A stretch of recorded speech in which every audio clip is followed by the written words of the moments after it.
Okay, I can see your chats now. Hello, hello, hello, everyone. Good evening, good evening, good evening, guys. Good evening, everyone. Himanshu, Toxic Boy. Good evening, guys. Can you guys hear me? Everyone, am I audible? Please confirm me that. Everyone, am I audible? Can you hear me? Can you see my screen? Toxic Boy, buddy, please don't spam the chat. Please don't spam the chat, buddy, please. Good evening, everyone. Good evening, Vinay, Shardul, Gaurav, Vinay, Abhishek. Good evening, guys. Himani, Divya. Good evening, everyone. That's great. So, good evening, everyone, and welcome to the first day of HTML and CSS Essentials. The video quality is not good. Actually, I'm also watching it on YouTube. Himanshu, I think it's fine. Maybe like that might be an internet issue. So you can do one thing: just wait for some time. Maybe it will be better, or maybe just change the video quality in your YouTube. Maybe that will work. Okay. So good evening, everyone. Good evening, guys, and welcome to the first day of HTML and CSS Essentials. And in this session, we are going to learn all about HTML and all the fundamentals of CSS. And at the end, we're also going to create a really good looking web page by just using whatever we have learned in HTML and CSS.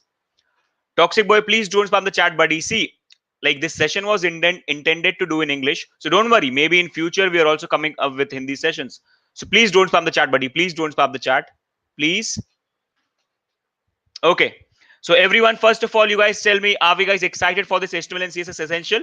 Like this is like the third HTML and CSS essential that we are taking in the last 2 months. So everyone, are we excited for these sessions? Because we are going to cover all of HTML. We are going to cover all the fundamentals of CSS, not all CSS, but at least all the fundamentals of CSS. And then we are also going to create a really good looking web page. Okay. So I really hope that everyone is excited. So now today Subrat sir is not here. So I'll ask this question. First of all, you guys tell me from whichever places you are. Can you like pin down in the chat, everyone? Can you write down in the chat from which places in the country or from outside the country, from which places you guys are? Can you write that down in the chat, everyone?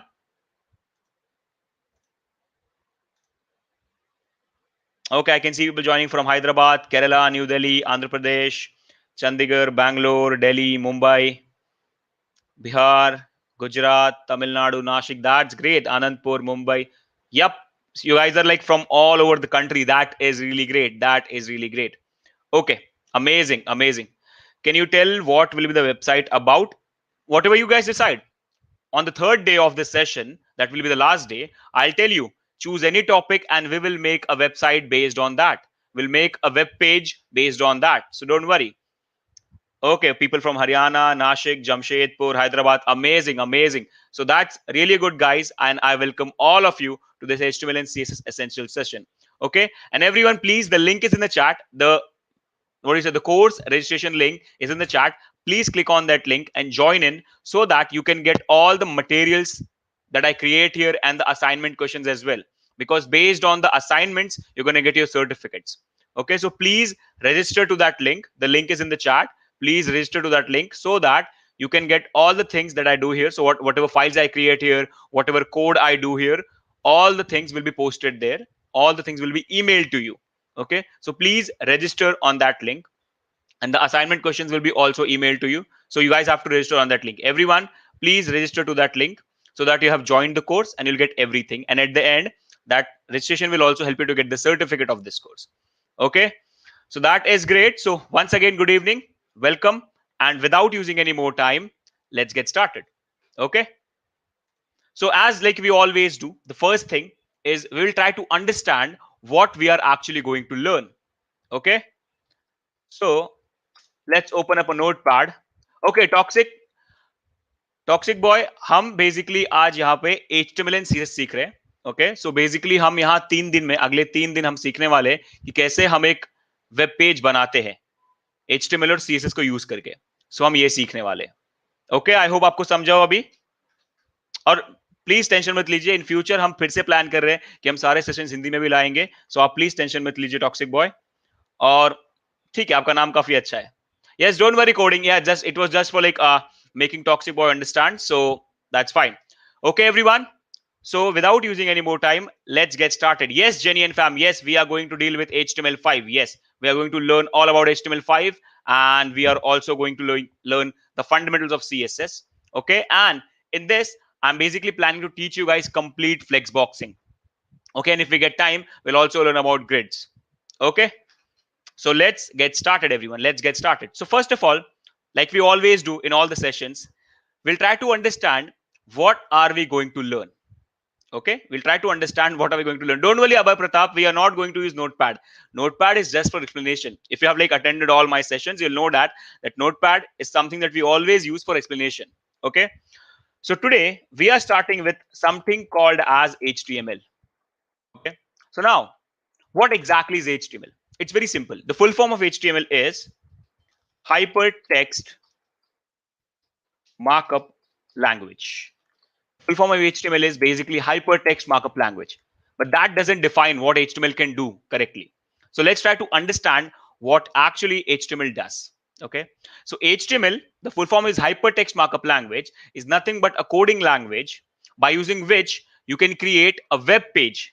Now, I really hope that you guys know what is a web page. So if you don't know, don't worry. Like, for example, you go on facebook.com. For example, let me open a browser. So let's say you go on like google.com. Okay, you just write google.com. You see this. This is a web page, right? The thing that you see in your browser is nothing but a web page. Okay, so HTML is a language. Okay, HTML is a language that basically helps you to create web page, and also it helps you to put content in it. Okay, so the first thing is it creates web page. Second thing is it also put contents in it. Now, when I say content, what is the meaning of content? Content is nothing but whatever you see on a web page. For example, what kind of things you see on a web page? Let's say, for example, we go on a website named flipkart.com. Now, this is the web page. Okay, the things that you see, this whole thing is nothing but a web page. And what do you see here? You see all kind of text, images, right? Sometimes you go, if you go on a site like youtube.com, there you see videos. So basically, when you go on a web page, you see audio, video, text, images, like fields like this, then buttons like this. So this is what the contents are on a web page. Okay, so HTML also helps you to create these kind of things. Okay, so HTML is a language which creates the web page and also helps you to put content on it. Is that clear, everyone? Are we clear with the basic definition? Guys, are we clear with the basic definition of HTML? Everyone? And I can see a lot of people like asking about certificates. Don't worry, guys. Just register to the course and all the information will be given to you. Everyone, please, please, please just register to that course. Don't worry about it. All the how will you get certificates and how will you get assignment certificates, everything will be explained to you. Don't worry about it. Just register to that course and don't worry about anything. Just learn everything. Now, just learn everything and you'll get everything. Once you complete your projects, once you complete the assignments and submit them, you'll get all the certificates that is required. Okay, so don't worry about it. Okay, Ajay Soni, nahi. Like अगर आप एक web page बना रहे हो तो at the end अगर आप कोई और भी टेक्नोलॉजी यूज करते हो तो एट द एंड वो HTML ही जनरेट होता है. सो वेब पेज बनाने के लिए आप HTML ही यूज करते हो. So basically HTML is a language that helps you to create a web page and put contents in it. Now when I say content, you saw it, right? The content can be audio, videos, images, right? Text, fields where you like put some input, then you see also see buttons. So these are nothing but some kind of contents that you can use, like that you can put on a web page by using HTML. Okay. So now this is what it is. This is what HTML is going to do. But let's try to understand more about HTML because we want to write it, right? Because it's a coding language. So we have to write it. So let's try to understand more about HTML. Okay. Now, now we know what HTML does, but how to write it? How are we going to write it then? Okay, so it's like all other languages, like all the languages have a way of writing. For example, when you go and like when you are learning a C language, you learn about void main, you learn about printf. Like all the languages have a way of writing them. Okay, so you have a way of writing in any language. If you want to write something in English, you have a way of writing. If you want to write something in Spanish or Hindi, you have a way of writing it. Same goes for computer languages. If you want to write something in Java, C Sharp, C++, there is a way of writing it. And same goes with HTML. So HTML is a language which is written in something called as tags. HTML is a language which is written in something called as tags. Okay, now when I say tag, how does a tag look like? A tag look like this. Okay, this is called as an opening tag, and then you also close a tag like this. So this is called as an opening tag, and this is called as a closing tag. Okay, if it has a slash in that, it's a closing tag, and this looks like an opening tag. Okay, so basically HTML is a language which is written using tags. Okay, and tags are the most important thing in HTML. Now there are different types of tags. Like this is just an example. There are different types of tags, and tags are the things that help you to create the content. That means if you want to create an audio, there is a tag for it. If you want to create a video, there is a tag for it. If you want to create an image, there is a tag for it. If you want to create a text field, if you want to write some text, if you want to create a form field, if you want to create a button, there is a tag for everything. And that's what we are going to learn. How many tags are there? Which tag does what thing? What kind of tag to use to create audio? What kind of tag to use to create a video? That's what we are going to learn. So HTML is all about tags. And tags are also called as markups. Now, why tags? Like why it's not having brackets or like loops or conditions like C and C++? You can ask this question, like if it is a coding language, why it is not having that loops, conditions like C and C++? Simple, because HTML is not a programming language. It's a simple content creation language, content holding or content creation language. That's why it is written in tags. Simple. HTML is a markup language, which means it is mainly used to create content and hold content. That's it. Nothing else. It's not a programming language. So you cannot write like logics in this. It's simply for creating content and only content. Is that clear, everyone? Guys, are we clear with this? So HTML is nothing but hypertext markup language. It's a language which helps you to create a web page and put contents in it. And to put content, you have different types of tag that we are going to use and learn, right? So I really, really hope that the basic concept of HTML is understood. Everyone, please tell me, is the basic concept of HTML understood? And now we are going to learn how to write these tags, in what formation we have to write it so that it can create content for us. So we are going to learn all of it. I really, really hope this all basic things are clear to you. Okay, everyone, that is great. Now then, now we have understood the basics. So now we can simply move ahead and start doing things. Okay, start creating things and understanding how to do it. So let's go. Now, we are not going to use Notepad, right? Notepad was just for explanation. We are not going to use Notepad for coding. So the thing that we are going to use for coding is a code editor. And the code editor that I am going to use is VS Code. So you simply go on internet. If you don't have it, simply go on internet and just write VS Code download. And then just go on the first website. And here we go. You'll have three options. Either you can download for Windows or Linux if you're using Linux, or Mac if you're using Mac. Okay, so you can simply like download your thing. So you can just simply go to this user installer, the first option, and depending on your OS, if it is 64-bit or 34-bit, just click on anything and it will be downloaded. And now it will be just a simple exe file. Just double click on it, simply next, next, next, and install it. Simple. That's it. Is that clear, everyone? So it's not a mess. Simply go on this site, download the VS Code software depending on your operating system. And I really hope that you guys know how to install things, right? Just double click, next, next, next, agree to everything. It's fine. Install it. So this is how you will install VS Code. Simple. It's a simple software. But one thing, guys, VS Code is not a mandatory thing to use. You can use any other code editor. If you want, you can use Sublime Text. If you're already using it, you can go for Sublime Text. Guys, I can see a lot of people saying screen is not clear. Everyone, can you guys confirm me? Is the screen clear? Julie, Abida, I think you guys have to improve the video quality. So you can do one thing, like go in YouTube settings and please improve the video quality. That might be the issue. But just let me confirm with everyone else. Guys, can you see my screen clearly? Okay, so Julie, Abida, please go ahead and just change the settings in the YouTube, and that might work. Maybe like because of the internet connection, this might be happening. So you can like do it there. Is that clear? Okay. So now, guys, VS Code is not a mandate. So if you want, you can go for Sublime Text. If you're already using it, you can go for Atom. You can go for PHP Storm. You can go for brackets. You can use any kind of code editor. Just don't use Notepad. You can also go for Notepad++ if you want, but just don't go for Notepad. That is not suggested. Okay. So we are going to use a code editor. Now, like, why do we use a code editor? Why can't we use a normal text editor like Notepad? Why are we going to use a code editor? If you guys have this question, I'll just tell you. Code editor, just as the name implies, it is basically made so that you can code properly. It helps you in coding. It gives different colors to different thing, right? It also like helps you in coding. If you make any mistake, it will show like, okay, fine, this is one mistake you have made. If you forget to close a tag or close a bracket, it will help you, right? If you write something and it will understand what you're writing and it will help you to complete it. It will auto-complete few things. Is that cleared?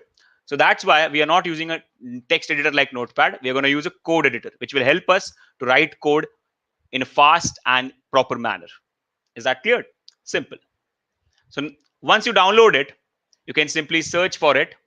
Okay, you can simply search for it in your search bar like Visual Studio Code. So you'll get this option, Visual Studio Code.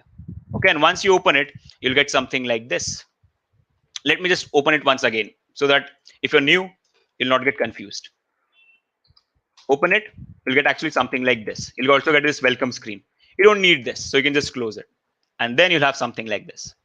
And this is what we are going to use to create our HTML pages, to create our web pages, and to write our code. And this will be for all the codes. We're also going to learn CSS and write CSS in the same code editor. Is that clear, everyone? Now, let's move ahead and let's also set up the folder where we're going to create all our files. Okay, so right click, new folder. Don't worry if you can't see the folder name. I'll just tell you what is the folder name. Don't worry about it. In VS Code, I'll zoom everything so you can see everything. Okay, so don't worry about it. So I'm naming this folder. Let's say I'm naming this folder HTML, or let's say HTML-CSS-ESS. It is HTML CSS essential. Now, what I want is I want to open the folder in VS Code. I want to open that folder in VS Code so that I can work on that folder in the VS Code, so that I don't have to go to that folder again and again. So what I'll do, I'll open the same folder in VS Code. Okay, so I'll have a shortcut of that folder. I don't have to go in that folder to do anything. I can do it via VS Code. How? Just go here, file, open folder, just search for it. So mine is on desktop. So just go to desktop, HTML CSS essentials, open, and that's it. Now here what you see is nothing but your folder area. Whatever you create here, it will also be created in the folder. Whatever you create here, it will also be like shown here. Like it's the same folder that you're displaying at two places. Okay, so don't think like you create something here and that will not be there, or you create something there and that will not be here. No, it's the same folder. This exact same folder is opened here. So whatever you do, it will go there. So you don't have to go there again and again. You can do everything here. Okay, simple. Now then, let's create a new file where we're going to code our HTML. Okay, so first of all, let's create a new file. So for that, you have this option. This first icon is for creating a new file in that folder. The second option is for creating a new folder if you want. And this third option is for refresh. So sometimes you create some files, but because the PC is slow or some background process is running, you cannot see your files. So you can refresh. It's just like normal page refresh or browser refresh. You're basically refreshing your folder area. to see something if it is not there. Fine. So let's get a new file first of all. So click. Now give whatever name you want. So for now, let's name it first. Okay, right now I'm not following any naming convention. I'm just naming it anything just for understanding. Okay, like because we are right now at basics, so we can give any name. So first dot. Now extension is very important. Why? Because with the help of extension, computer understands what kind of file it is and how to treat it. So now the extension that I want to give here is HTML. So whenever you create a web page, whenever you create a HTML file, you have to give it an extension of HTML, or you can also give HTM. Both works fine. But we're going to give HTML because that is more of a good practice. So first dot HTML, and that's it. So now you have created your HTML file. And now here you can code your HTML. And then you can open the same file in the web page and it like in the browser, and it will be treated like a web page. So you write your code in the file, and if you open the same file in the browser, it will be treated like a web page, and all the tags will be converted to content. And how does that happen? I'm going to explain you. Don't worry about it. Is that clear, everyone? Guys? So can we start coding? Everyone? Can we start coding and see how to like execute this, how it goes on the browser, how does you like how you see the output, how it is converted? Everyone, can we start? Guys, please tell me. Okay, that's great. So let's move ahead, and I'll zoom it a little bit more so that you can see my font sizes. Okay, if there is a problem. Okay, so now as in any language, when you go right before like you start writing your own things, there is a set of rules that you have to follow, or there is a set of code that you have to write. For example, if you like start like writing some code in C language, void main is one thing that you need. Void main is one thing that you need. If you go for like a Java, if you start writing a Java program, you need one class and one main function inside that. That means there is a basic setup of code that you always need to start coding your own stuff, right? Same goes with HTML. So there is a basic setup of code that you always need, and I'll explain you that setup. Don't worry about it. Okay. So the first tag that you always want to write in an HTML file is this tag, HTML. Okay, HTML tag. Then inside HTML tag, you have two important tags. One is head, and after head, inside HTML only, you have one more tag named body. Okay, so this is like a basic setup of a HTML file. This is like a basic setup of a HTML file. But now, since we are learning HTML5, so there's one more thing that you have to put. Now we are learning HTML version 5, so you have to like put one more thing. That is on the top, you have to put this doc type HTML. Simply to make the browser understand that this is the newest version of HTML. This is HTML5. This is just to make the browser understand that this is the newest version of HTML, HTML5. Treat it like a HTML5 document. If you don't put this, it will be treated like an older version of HTML. So you have to put this line on the top. Is that clear? So that browser understands that this is the HTML5 document. Okay. So you have head, and then you have body. And inside head, like if you go on a lot of websites, inside head, there is one more tag that is really important. That is title tag.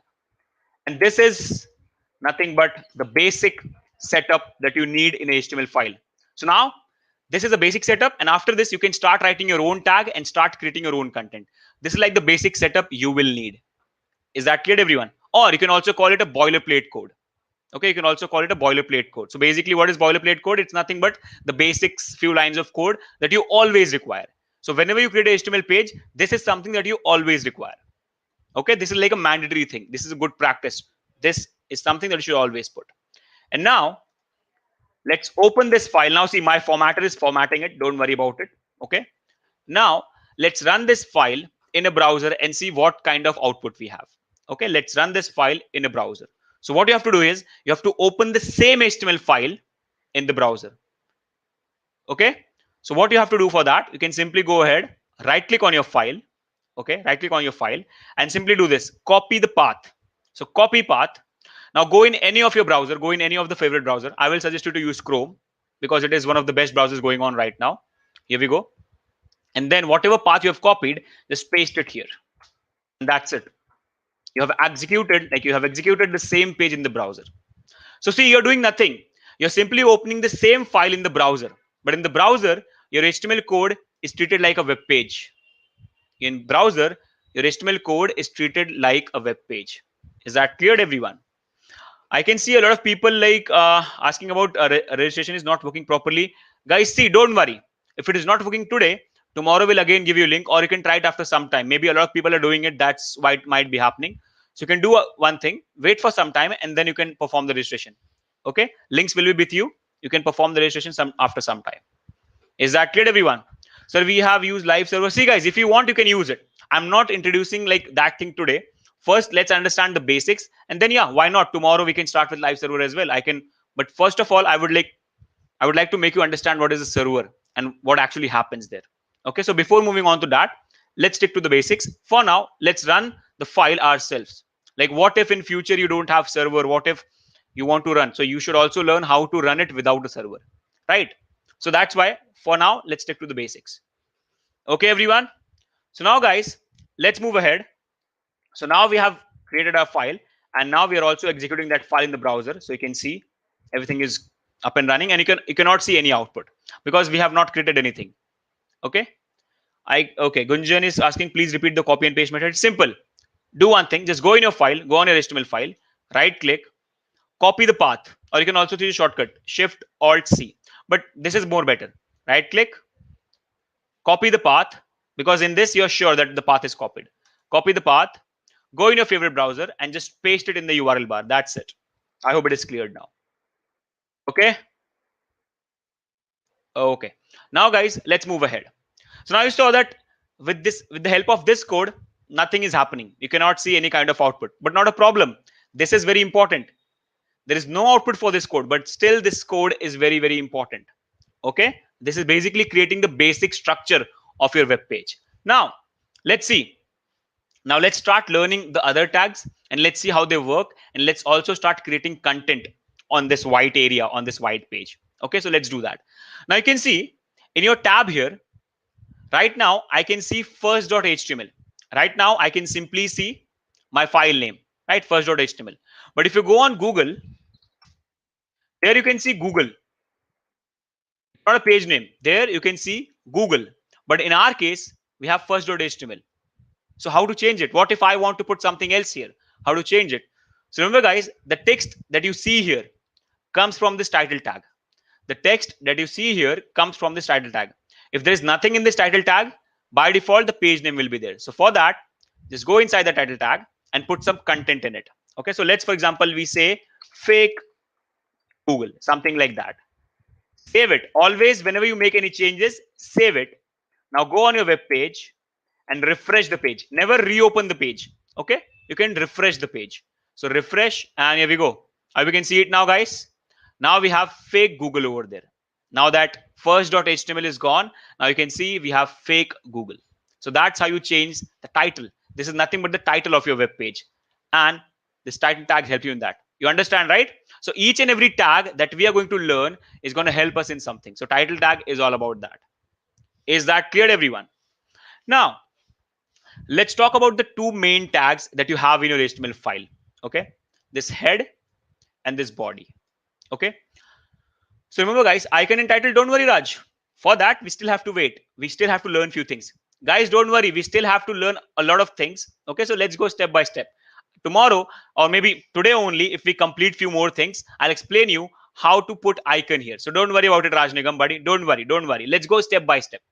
First, let's understand the basic tags. Let's understand attributes, and then we can go and see how icons work. Okay. So guys, let's move ahead and let's talk about the two very important tags, that is head and body. So now, what is the difference, or why do we have these two tags? So remember, guys, head is an area which is simply made to like hold information about your web page. Head is an area which is simply made to hold information about your web page, like name of the web page, what kind of language your web page is using, or any extra information related to the web page. Okay, so all the tags that we're going to use to hold extra information related to the web page that are not going to create any kind of output, we're going to put them in head. So head is basically for holding extra information like this, title of the page. And body is the area where you actually create your content. So whatever you put here in body will be displayed here on this white space. Okay, so body is the area that holds the actual content that you see on the web page. Head is the area that holds the extra information of your web page, language of your web page, type of your web page, okay, title of your web page, icon of your web page, or basically what are some keywords of your web page. All the extra information related to your web page that you don't see in the output normally on your white area is held in the head part, and body part is basically for holding the actual content, images, audio, video, text, everything that you see on the white area. Is that clear, everyone? Can I use Sublime Text Editor? Yes, Nikunj, definitely. I told you in the start only, you can use Sublime, brackets, anything you want. Just don't use Notepad. That's it. Okay, everyone. So are we cleared, guys? Everyone, are we clear with this?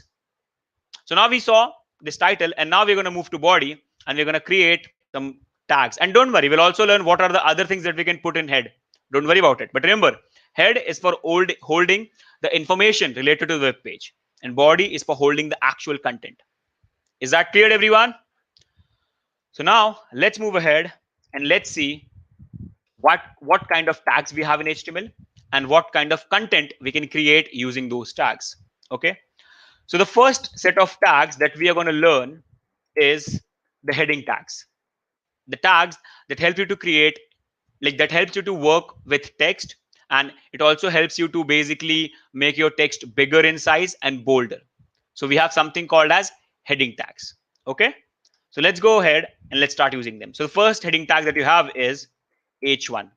So see, I open the tag and VS Code closes it for me. That's what a code editor does.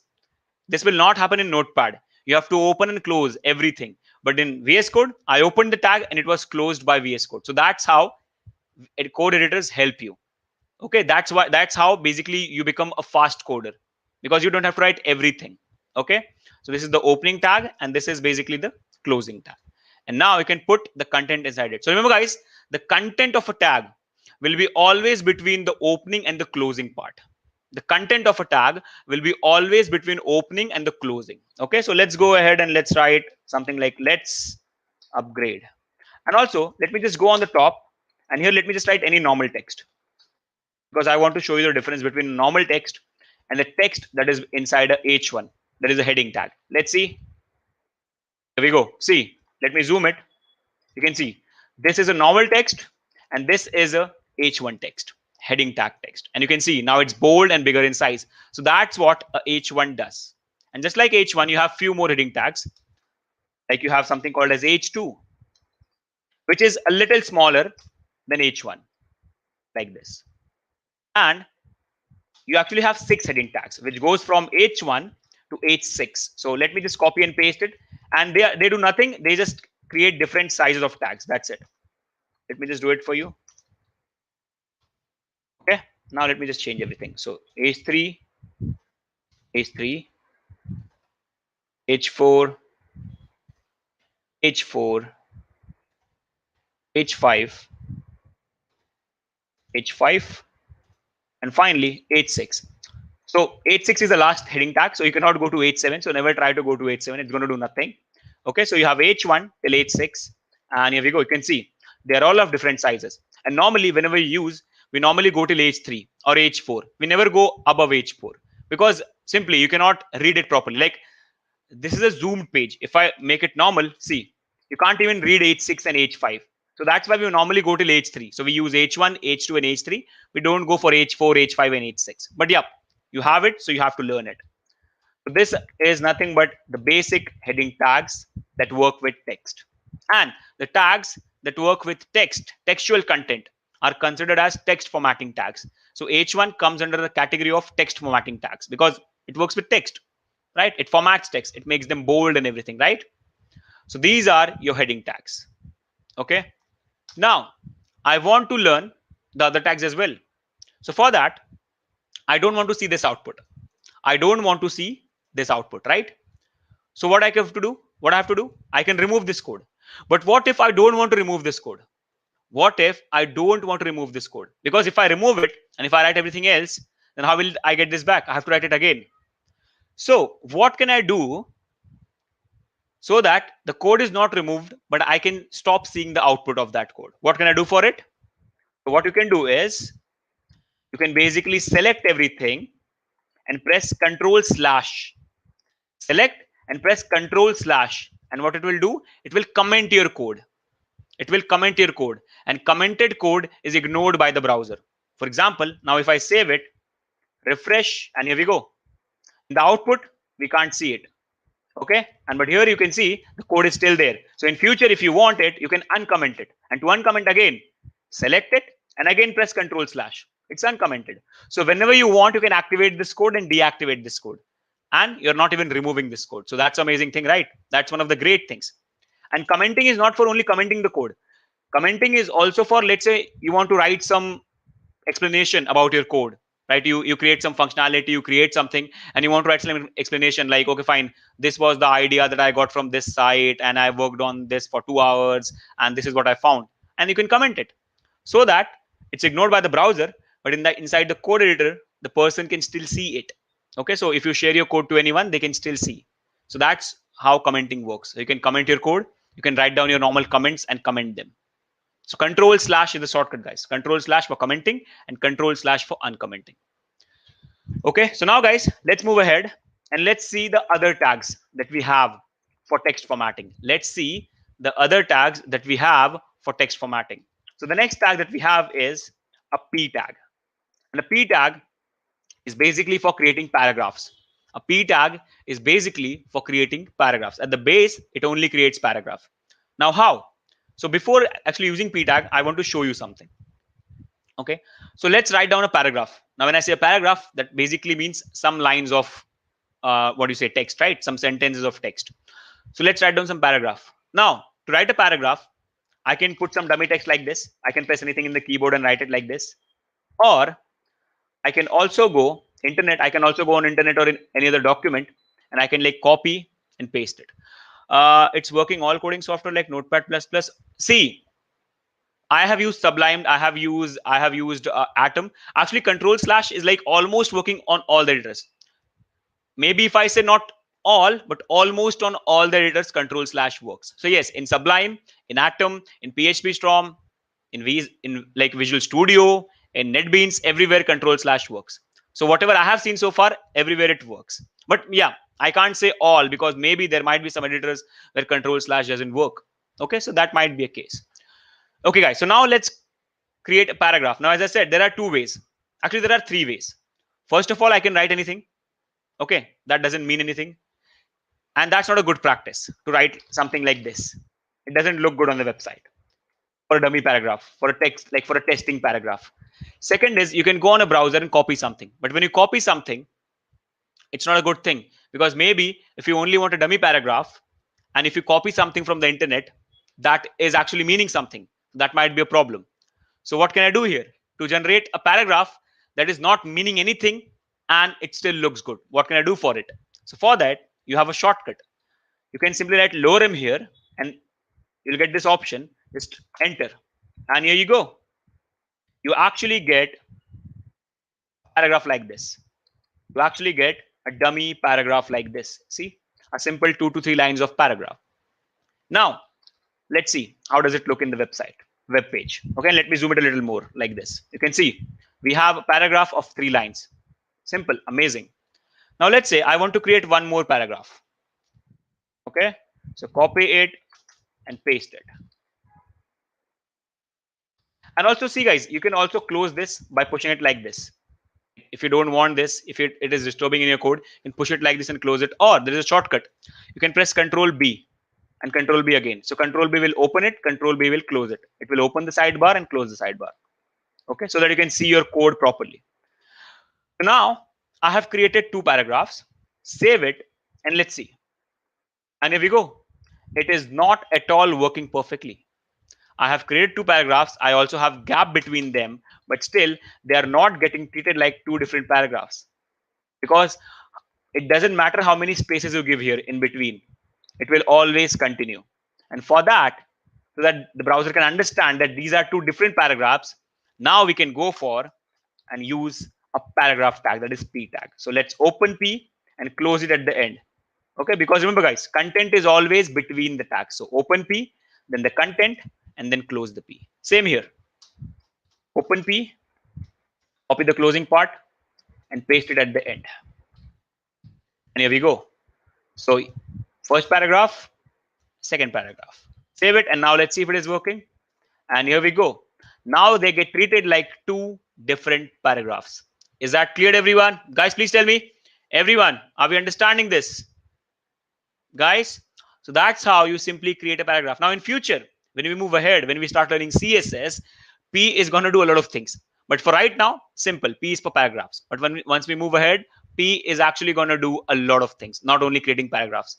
P is going to create something like a lot of things other than paragraphs. But for now, paragraphs are fine because we are still at HTML. Okay, everyone. So that's how you simply create a paragraph. Okay, so these are some basic text formatting tags. Now let's move ahead. Okay, now let's move ahead and let's see how to integrate media in your web page. Let's see how to integrate media in your web page. When I say media, that means image, audio, video. How to integrate image, audio, and video in your web page. Okay, and for that, let's go ahead and let's download some like image, audio, and video from the internet, right? So let's search for an image like Thor. I always search this. You can search for anything. So search for any image. So let's say we get this image. Right click, save image as, and just put it in your folder. Put it in your folder. So let's call it like Thor or -img, something like that, and save it. Perfect.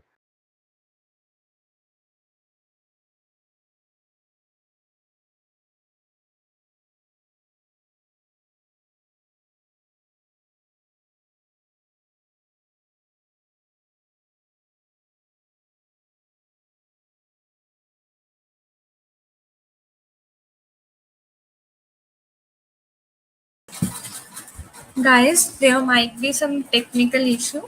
Sir will join us in 2 minutes. Till then, you guys can fill up your attendance form. Yeah, Manoj Kumar, sir will come join us in 2 or 3 minutes. Don't worry. Guys who are unable to join the community, please log out and log in again. I'm so sorry. I'm so sorry, guys. Can you hear me, everyone? Can you hear me, guys? Can you hear me? Yes, sir. Okay, I'm so sorry. I think something happened. I don't know how my browser tab closed. It just got closed automatically. I think something happened. So sorry. So sorry, guys. Can you hear me, everyone? Guys, I'm back now. Can you hear me, everyone? I'm so sorry for the mess. I'm so sorry for that. Okay, that's great. That's great. Okay. Now, yes, we were dealing with what? Images, right? So, yeah. Now we have actually downloaded the image, and actually I wanted to open that folder just to show you. Okay. So see, now on my desktop, inside this folder, I have a file and I also have my image, and you can also see in VS Code actually. Here we go. Now I also have my file and I also have my image. Okay. Now, how can I put this image on my web page? That's what we are going to learn now. How to put an image or how to create an image element on the web page. Because now we saw how to create heading elements. We also saw how to create paragraphs. But now let's see how to put an image on the web page. Okay. So let's go ahead and let's do it. And now, just like as I said in the start, everything that you want to do with HTML, there is a tag for it. Anything that you want to do, there is a tag for it. Okay. So to create an image on the web page, the tag that you have is this img tag. You have a img tag, and it's a special tag. Why? Because img tag is an empty tag. Now, what do I mean when I say empty tag? That means you don't have to close it like this. You don't have to close your image tag or img tag like this, because it's an empty tag. It is never going to have content in between. Like see, P, you had content. That's why you open it and close it. You open it and close it. But image tag, you're never going to close it like this. You're never going to close it like this because it's an empty tag. It's never going to have any content. That's why you don't need this. It's a self-closing tag. You open it, it will be closed automatically. You don't have to worry about it. And now, so how it will work? Like, how will this image element know what image to display? Because there are a lot of images. I might have a lot of images in my website. How will I then tell this image tag like which image to display if it is not displaying any content? How does it display the image? So for that, image tag has something called as an attribute or a property, but mainly it is called as an attribute. So image tag is a tag that has an attribute that we're going to use. And to write attributes, what do? You simply go in the opening tag, give a space after the tag name, and then you write the attribute, and then equal to the value of the attribute. It goes like this. So you just go in the tag, give a space after the tag name, okay, and then you write the attribute equals to whatever value you want to pass. So that's how you write an attribute. Sometimes some tags also have multiple attributes. So what if I want to use multiple attributes? You simply go ahead, give a space, and again write the other attribute, and then the value for that attribute. Simple. So basically, what is the attribute that will help us here? So basically, inside image tag, there is an attribute named src that stands for source. There's an attribute named src that basically stands for source. And inside this source, you can either pass your file name or the file path. So in this case, as you can see, my image and my file are in the same folder. My image and my file are in the same folder. So in this case, I can directly write my file name, image name, whatever I want to display. So what is my image name, guys? It's Thor-img.webp. And that's it. Let's see if it is working. Let's see if we can see the image. Save it now. Let's go in the browser. Okay. And here we go. Let me zoom it out. Here we go. You can see now I have the image. So that's how you simply put an image in your web page. Now it can be any image. It can be JPG. It can be JPEG. It's fine. It can be also be a GIF. In this case, it's a WebP image, but you can use anything. It's totally fine. Is that clear, everyone? Coding Apostle, there's nothing like a best format for image because all the different formats do different things. Some images are like loosely compressed. Some images have lossless compression, right? So different GIFs work differently. SVGs are scalable vector graphics. So actually there's nothing like which is the best format. All formats are for different purposes. Is that clear, Coding Apostle? Okay. So now guys, that's how you simply put an image on the web page. Is that clear, everyone? But remember guys, whenever you create a project, never put your images or your media files just like this in the main folder. Don't do that. What you have to do is create a folder in your main folder. Okay, so inside your HTML CSS folder, create a new folder. Let's call it media. And all our images, videos, all the things that I'm going to use, I'm going to store in that folder. So let's move this in that folder. Yes, move it. I don't want it here. That means now my image is inside the media folder. It's not open. So I have my file, and I have my file first.html, and in the same folder you also have a media folder, and inside that media folder I have my image. Is that clear? That means now this thing will not work. Now I have to give a path because now image and my HTML file are not in the same folder. So I cannot give my file name directly. Now image is in another folder, so I have to give a proper path. So how to do that? Again, simple. First of all, I'll write dot slash. Dot slash means fine, in the current folder only, whichever folder this like file is in the same folder. So dot slash means the same folder, present directory. So I write dot slash. That means this HTML and CSS essentials. So slash, inside that access the media folder. Slash, inside that access the image file, and that's it. So dot slash current folder, and inside that I want to go to media folder, slash, inside that I want to access this file, and that's it. Simple. Repeat the media folder part, sir. See, now my image is inside the media folder. Now see, my main folder is what? My main folder is this HTML CSS essentials, right? Inside that I have first.html and my media file. Now it's like just a basic directory thing. This is just like a basic, what do you say, folder structure or folder, what do you say, folder travel that you normally do in computers, right? So it's simple. See, HTML CSS essentials is my main folder. Inside that I have my first.html file and I have my media folder. Now see, inside this first.html file, I want to access this image. Please guys, focus everyone. All the people that are new to folder traveling, understand. Please try to understand this. So I have first.html, okay? And in whatever folder first.html is, in the same folder, we also have a media folder. That means media and first.html are sharing the same folder. And inside media, we have this image, and I want to access that. So basically, how to go there? How to go to this image? So first you mention dot, that basically means current folder. Okay, so inside first.html I write dot, that means okay, I'm trying to access something that is in the current folder. Slash, in the current folder, what I want to access, I have two options. I have my own name, because I'm also in the current folder, and I have the media folder, which is also inside the same folder, media. Then again slash, now you're inside the media folder. What do you want to access? I want to access this file. Simple. Dot basically says current folder. You also have dot dot, that simply takes you back outside the current folder. So dot is for current folder, dot dot is for getting back, and slash is for moving forward or backward. Simple. So slash is like accessing a folder. You're getting inside a folder. Simple, easy. Is that clear, everyone? That's just like how you like travel through a folder structure. That's it. Simple. So I hope it is cleared now, Karan, buddy. Everyone, are we getting cleared with this? So now save it and let's still see if we have the output. And yes, we still have the output. That means it is working perfectly fine. Okay. So you should always try to put your images, audios, videos in a separate folder to maintain it properly, right? Simple.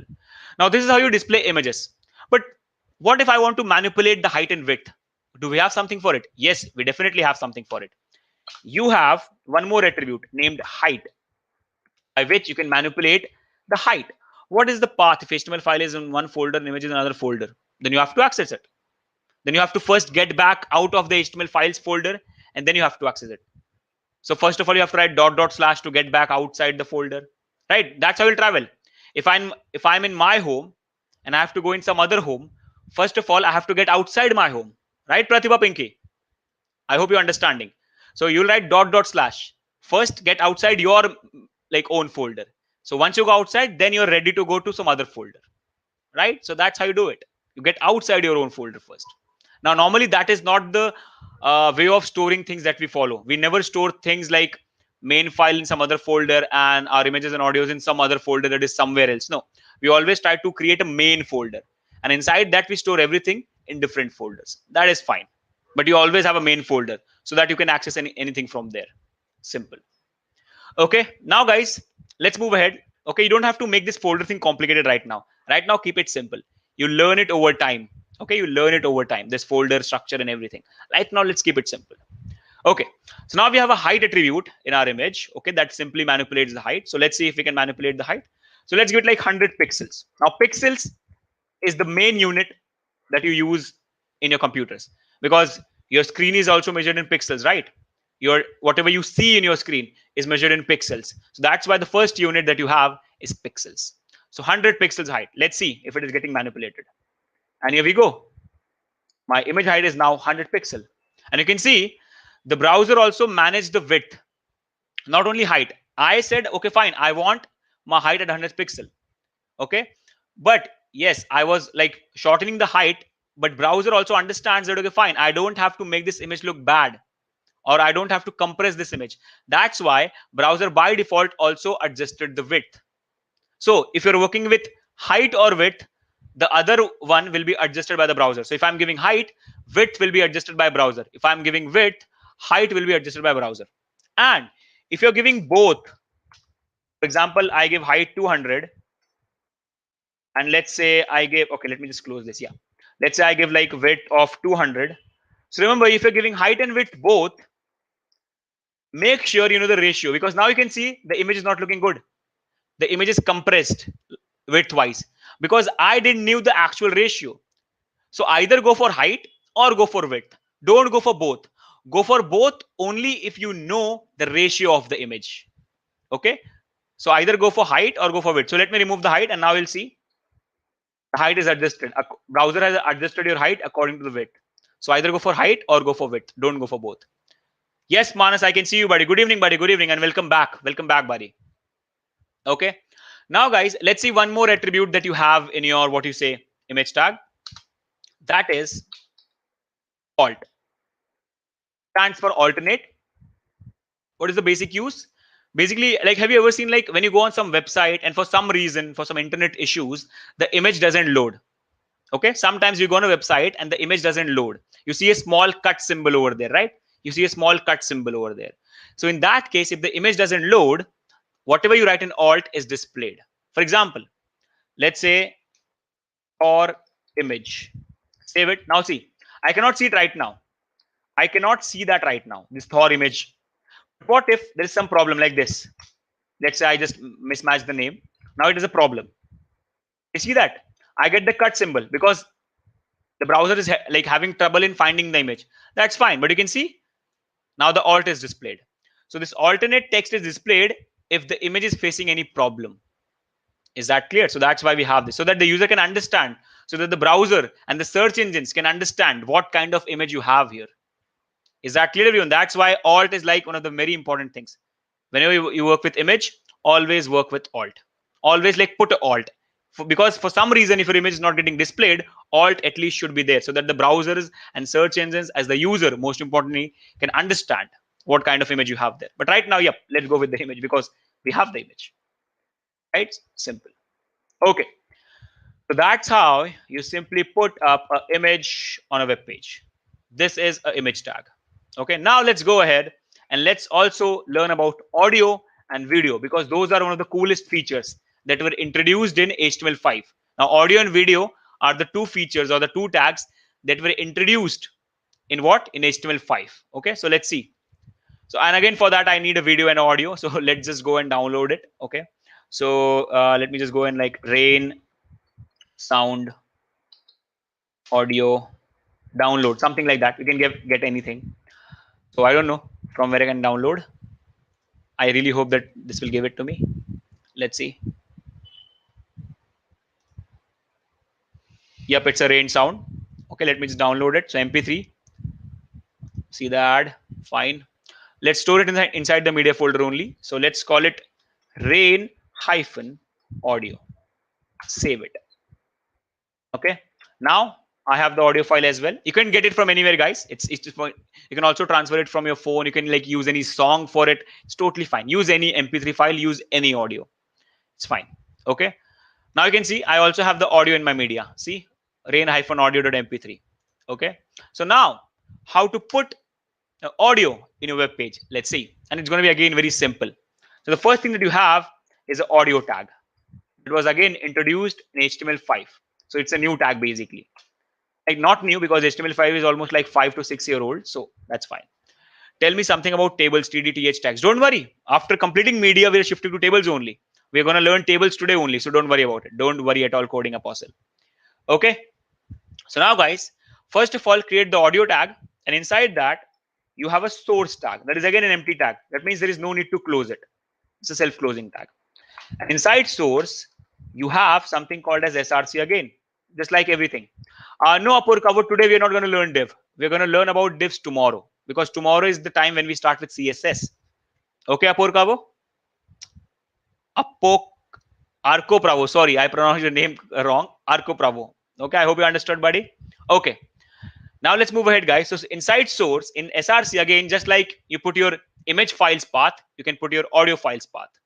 So again, /media/rainaudio.mp3.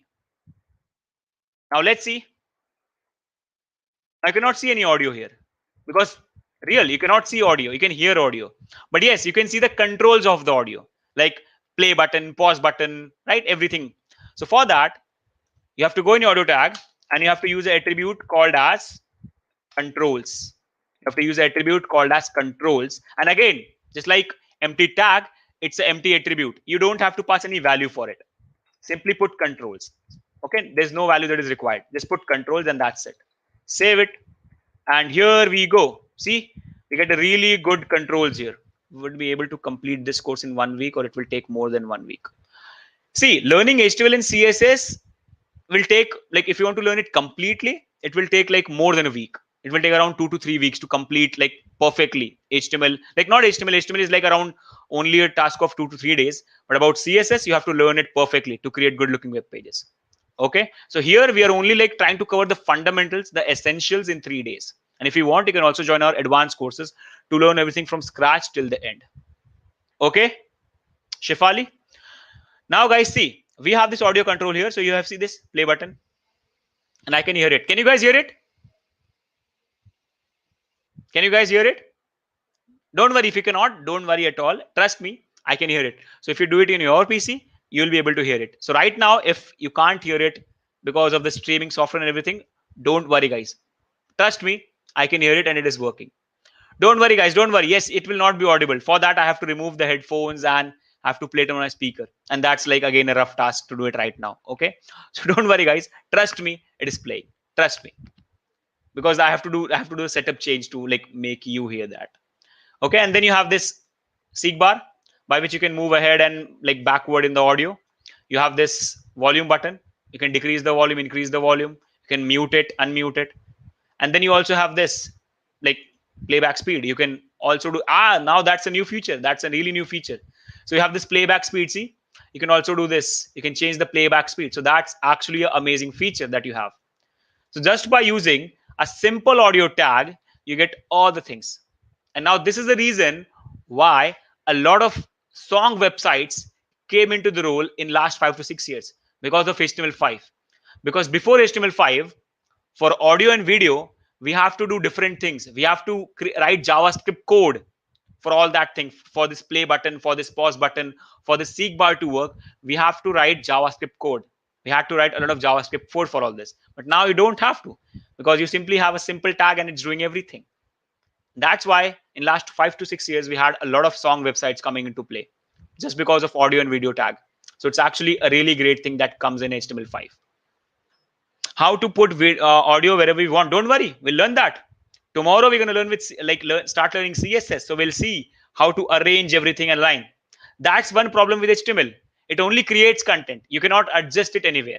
So for that, Preetha, be tuned. Tomorrow we'll learn all about it. Okay. Now, guys, let's move ahead. Let's move ahead. Now you can say, like, if they have created this audio tag, why they have it like a separate source tag? Why can't they have this src directly in the audio tag? So yes, if you want, you can have the src directly in the audio tag and it will still work. But it is important to know why they have a separate source tag. It's important to know that. So I'll explain you. Let's say, for example, all the browsers don't support mp3. Okay, everyone, please focus. Let's say, for example, all the browsers don't support mp3. Let's say UC browser or Opera Mini don't support mp3. They support mp8. It's just for assumption, guys. I don't know if there's something like mp8 that exists or not. Okay, it's just for example. So let's say Opera Mini and UC browser support, what do you say, mp8. So what I can do is I can have the same audio in an mp8 file, and I can put that source like this.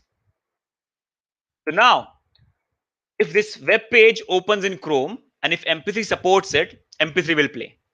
And if this web page is opened in some other browser like Opera Mini or UC browser where mp3 is not supported, then this will play in that case, if mp8 is supported. So you can put multiple file formats of the same audio in different sources, so that if any of the file format is not supported, the other might be supporting and it might play, so that users will not face any issue while hearing your audio. Because you want your users to have good experience, right? In whatever browser they open, they should hear my audio because my website is good, right? So that's why you can put different formats of the same audio. Is that clear, everyone? So you can put different sources, but remember, guys, only one of the sources will play. Whatever format supports, that will play. Is that clear, everyone? Guys, are we clear? Please tell me. So that's how you simply put audio in a web page. Okay, I hope everyone is cleared, everyone. What if you have different song or audio? See, first of all, if you do that, you're going against your own website. If you do that, it will still work. If one file format is not supported, the other file format will play. And if it is a different audio, it will still play, Raj Nigam. It will still play. But that's not a good thing, right? You want all the people to hear same thing. That means if I open in Chrome, I will hear different thing. If I open in Opera Mini, I'll hear different thing. So that means that your website experience is not good. So you normally don't do that. But if you want to do it, yes, it will work. Is that clear, Raj? But normally we don't do that because we want our website, we want our users to be on the same page, right? I'm not going to give Chrome users some other audio and Opera users some other audio, right? Why we add closing tag in it? In which? In this audio. Because we need this, right? We want to make sure that the source is inside this audio only. This source is not for anyone else. This source is only for this audio. Right, Sanket? So that's why you have to enclose it like this. You have P, you have /P, so that you can maintain that this, okay, fine, this content is only for this P. Is that clear, Sanket? I hope you're cleared. Audio with images, logo, if music visible. For that, you can combine things, right? You can combine things. You basically see, audio tags don't create images for you. You have to create image separately. You have to create your audio tag separately, and you have to make a content like that. So that's what designing is all about, right? Okay, your question is, what if you want to like include two different audio files? Then create one more audio tag. Simple. Who is stopping you in that? Create one more audio tag, create one more source here inside that. So you have one more audio tag if you want to create one more audio, and put the other audio here. Is that cleared? Raj, I hope now you have understood. Simple. Who is stopping you? You can create thousands of audio tags. If you want to like put thousands of voices or thousands of different audios or sounds in your web page, you can do anything. Right? So no one is stopping you. Put as many audio tags as you want. It's totally up to you. Now, guys, we know how to put audio. Now let's also see how to put a video. And for that, we need a video. So let's go on YouTube and let's download a video. YouTube, and also I want to go on save from net. Okay. So let's go to save from net. Everyone, are we understanding the audio tag? Guys, please tell me, have we understood the audio tag, everyone? Guys, please tell me. Okay. So now I'm downloading a video. And again, you can simply go on anything. You can just transfer a video from a mobile. You can have any video that you like. You can use any video that you have in your PC already. But right now I don't have anything. So I'm going to download a video from YouTube. So you can search for anything like, okay, let's go and search for Thor. Anything like whatever you want. Okay. And then let's go on any site. And now, important thing, to download it from here, just put it. And here you go. You'll get this. Just click on download. Where is my download?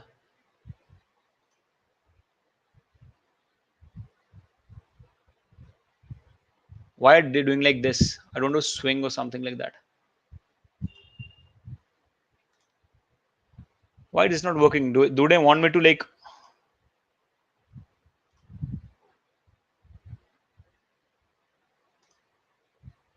Okay, let's try another video. I don't know. Normally this works. Why they are taking me to some other site? Okay, let's download something else then. Let's take this, paste it here.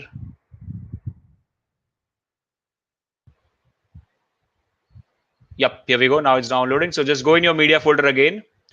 So desktop, HTML, CSS, media, and put anything like or hyphen video, like so.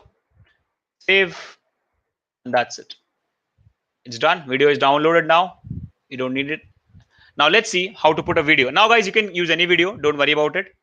So let's go ahead and let's see how to put up a video. Now video is just like audio. The coding part is exactly same. So now instead of audio tag, you use a video tag. Simple, right? And then inside that again, you have this source. Source, and then same thing again, src. You can see audio and video are like almost same in terms of coding. It's just you have to use a video tag instead of audio tag. That's it. So / media / or video.mp4. Simple. Save it. Let's see, refresh, and here we go. Let me zoom it out because, yep, here we go. We have the video here. We have the video frame, but again, we need controls to play it, right? So again, let's go here and put controls, and that's it.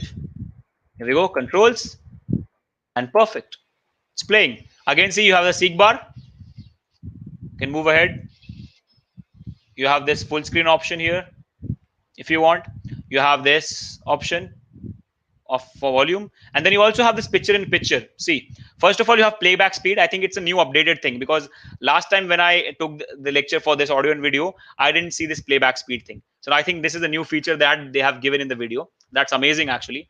So you have this playback speed if you want, and you also have picture in picture. So you can play it here and go anywhere and use your website, use your web page, and you can still see the video in the side. So that's a good thing, right? So that's what is picture in picture. You can simply play it in another frame and go anywhere in your page and see anything what you want, and still your video will be playing in the side for you. So that's how you simply do a video tag. And again, it's a frame thing, right? So it also has height and width. So you can simply go and write height 300 pixels, width 400 pixels, and here we go. You can make it short. Totally up to you. How to put the download icon in audio or video file? Ujjwal, that thing is something we have to create. It doesn't come by default. So that thing is something that we have to create. So don't worry. We'll see it tomorrow. Don't worry. Right now, we don't want to make anything complicated. We want to learn everything from scratch, right? So don't worry. Tomorrow, I'll show you how to give a download button to download an image or audio or a video. Don't worry about it. So everyone, are we getting cleared? So that's how you put image. That's how you put audio. And that's how you put a video. So everyone, are we cleared? Please tell me, guys. Are we clear with everything that we have seen here? Because now we are moving on to the next set of tags, that is how to create tables, and after that, how to create forms, because these are the two things that we have to cover today if we want to start CSS from tomorrow. Okay. So now we are going to go for tables, and then we're going to go and see how to create form fields and buttons and everything. Yes, Mudit. Yes. Tomorrow we're going to learn about EM, REM, percentage. Don't worry about it. Let's go step by step, right? Today we are only seeing the contents. Tomorrow we'll see the units and how to give height, how to arrange things, everything. Let's go step by step, Mudit. Don't worry, buddy. Okay, so now guys, let's move ahead and let's see how to create tables in our web page. Okay, so again, I'm going to comment all this because I don't need it. So let us comment. Let's comment all of this and let's see the fundamentals of how to create a table. Now see, again, my web page is completely cleared. That's amazing. That's fine. And now first of all, what are tables? Now I think every one of you is already familiar with what are tables normally. Table is nothing but a collection of rows and columns where you have heading columns where you write like name, age, or whatever you want. And then you have the details, right? I think every one of you is familiar with what is table. But the question is how to create a table in HTML. That means on the web page. And what is the importance? So now see, there are a lot of sites in the world that work with data, that work with a lot of data. For example, see, think of it like this. Think of Facebook. Now, when you open Facebook, you see comments, likes, chats everywhere in a good everything in a good format. But let's talk about the people who sit in the backend, who manage your things. Okay, they see all your data, but they might have a different format of viewing it. So normally in backend applications, we normally view data in terms of tables, so that a lot of data can be seen at once and can be managed easily. You know that, right? We also create registers. Normally, when we want to create books and registers, we also create tables in there to maintain textual data. So that actually the world has accepted that to maintain textual data or to properly view textual data, the best format is table format. Okay, so a lot of site that deals with data, they create table to basically view their data and store data properly. So that is why learning tables is important, because in a lot of backend applications, okay, not in the front ones where that the normal user uses. Let's say I use Facebook, I see a different view. But what about the person that sits behind, manages everything, sees what kind of activities the user are doing? So for them, it's like a table view. Maybe, I don't know, maybe, I'm assuming. Okay, so that's why it is important to learn how to create tables. So let's see. So the first tag that you need here is a table tag. And again, there's a mistake. Here we go. You need is a table tag that simply says, okay, fine, we are going to create a table here. I'm trying it for past 5 minutes. It's not working. Okay, about the link. Okay, don't worry, it will be solved, buddy. Don't worry, it will be solved. Okay, it will be solved. Don't worry, buddy. Don't worry. If it is not like happening today, don't worry. You can also try it tomorrow, maybe after some time, because it might be busy right now. So don't worry about it. Abdur, don't worry. Okay. So now guys, let's move ahead and let's see how to create a table. So again, the first thing that you need is a table tag, but you can see you don't have any output for it because it simply says that, okay, fine. Now I'm going to create a table here. Now I'm going to create a table here. That's it.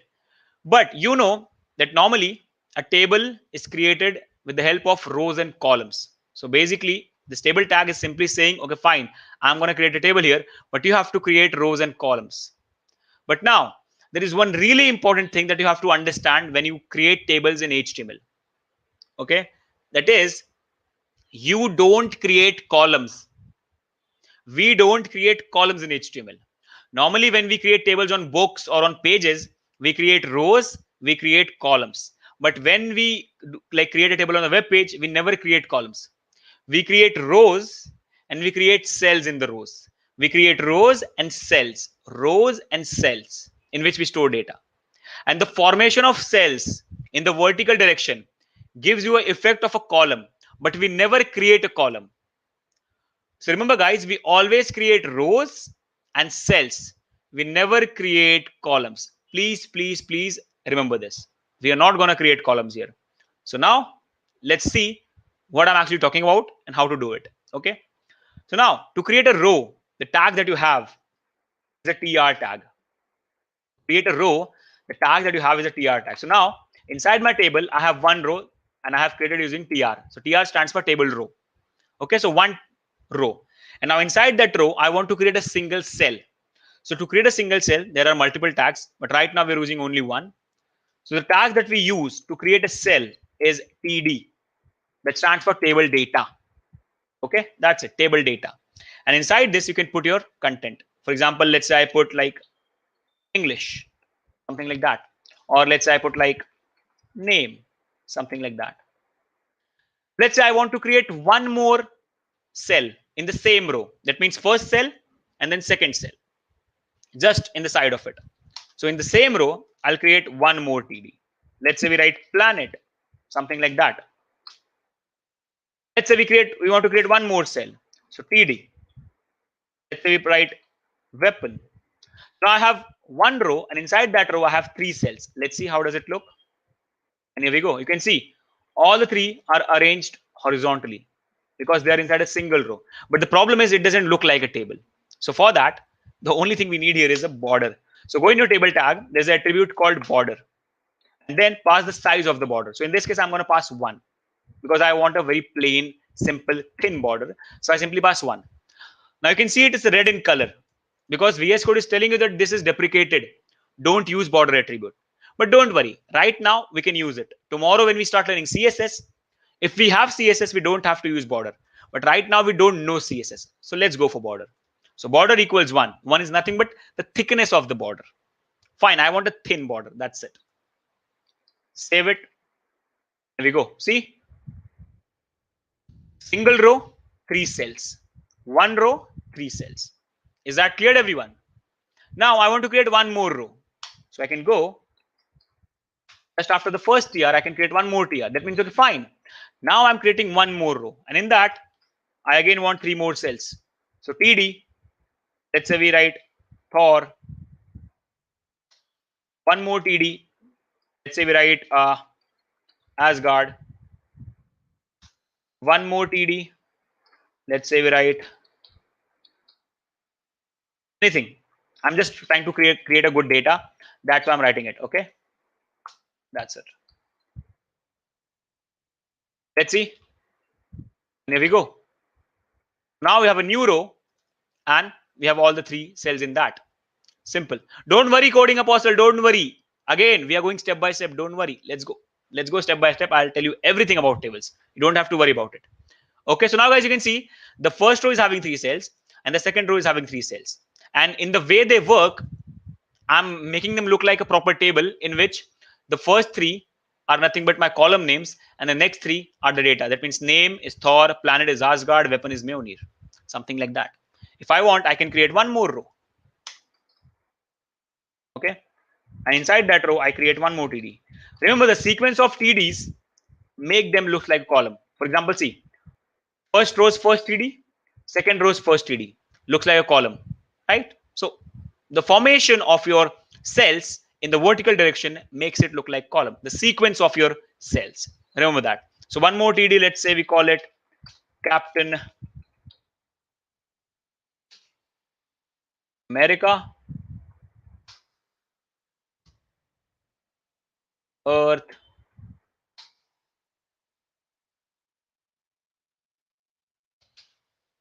something like this.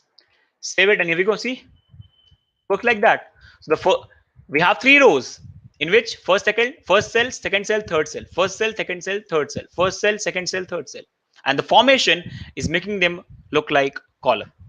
Is that clear, everyone? But now this is a table. It works. If you want, you can create it like this, but this is not the correct way. The data is fine, everything is good, but this is not the perfect way of creating a table. So what is the perfect way? Okay, so there are a few things that you have to follow. So what standards say is, fine, whatever rows you're considering as your heading rows, like your column name, where you write the column names, that are considered as heading rows.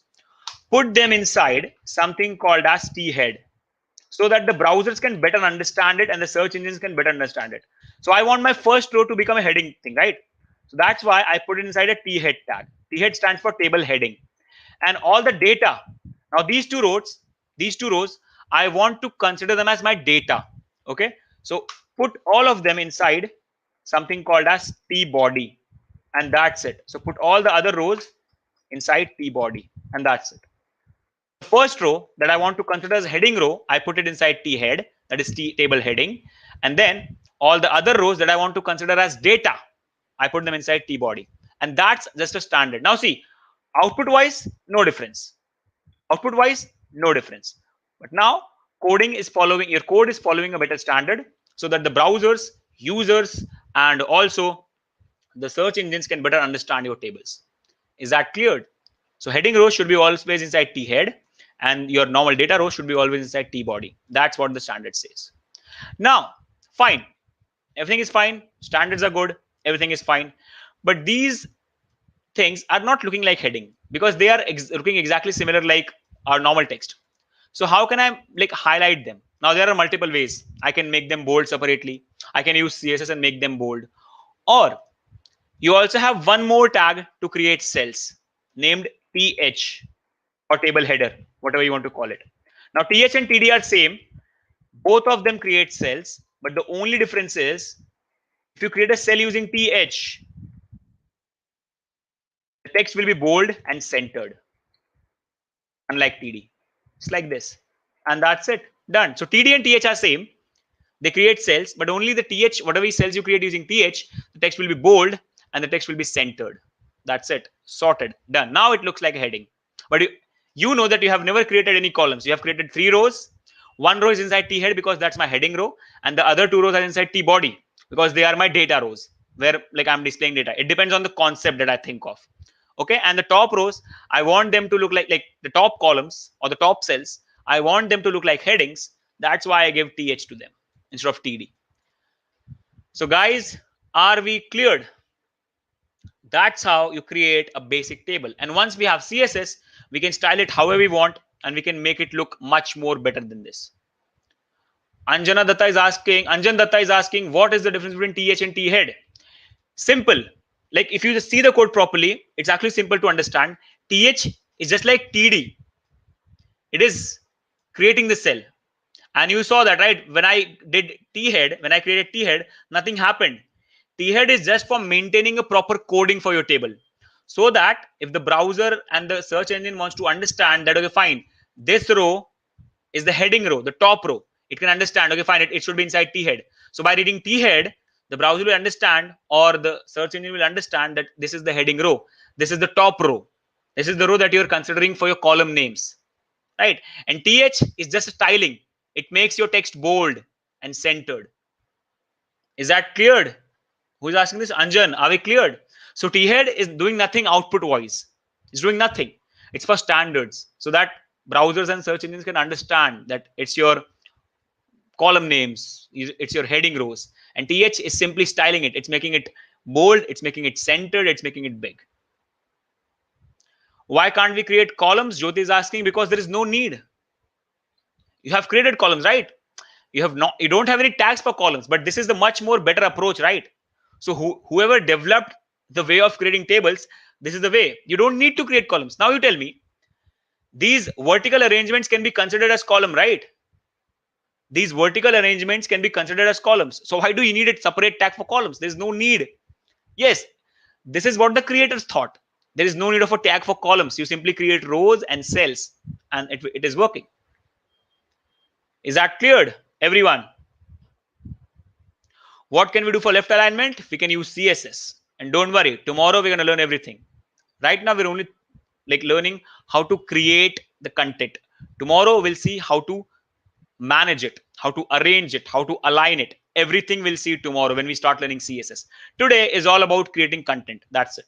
Now, yes, I can see a lot of people asking in the chat how to merge cells or how to join two rows and two columns. Don't worry. We're also going to see that. Don't worry at all. Let's see.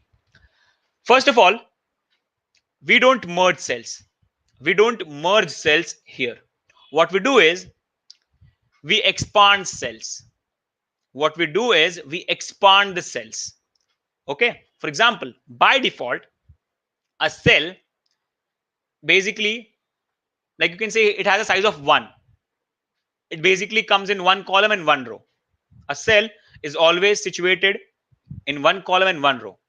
But you can expand it. You can tell the cell, okay, fine, take the size of 2 columns, take the size of 3 columns, take the size of 4 columns, or take the size of 2 rows or 3 rows or 4 rows. You can tell your cells that.